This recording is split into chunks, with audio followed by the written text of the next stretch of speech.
Bonjour à tous. Suite à la sortie de la version 2.4, une petite vidéo focus sur la gestion des remboursements.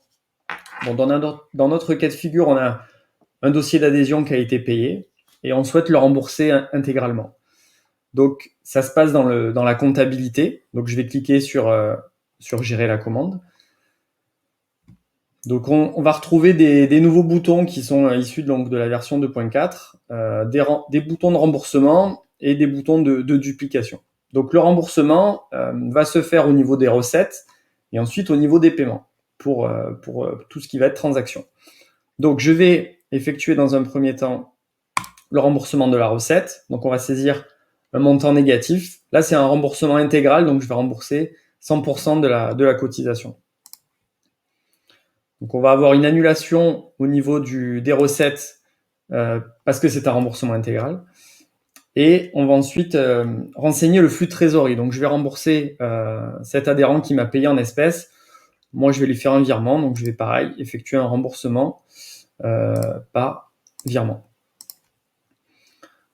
Donc, une fois le remboursement effectué sur les recettes et sur la trésorerie, je peux effectuer l'enregistrement. Donc, je peux retourner ensuite sur mon dossier d'adhésion. Le dossier d'adhésion passe dans un statut remboursé que vous allez pouvoir filtrer au niveau des différents statuts. L'utilisateur dans ma base de données, il avait un statut adhérent.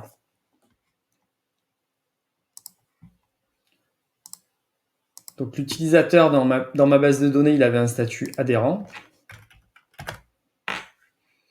Donc je le retrouve là et on peut voir que suite à ce remboursement intégral, il est passé ancien adhérent. Voilà, la gestion des remboursements se passe comme ça. Elle va avoir un impact immédiat sur votre compte de résultat qui va diminuer sur les recettes puisqu'on a créé des recettes négatives. Et dans le cadre de l'adhésion, elle a un impact sur les contacts. Voilà, n'hésitez pas si vous avez des questions à nous poser des questions dans cette vidéo ou à contacter l'équipe support.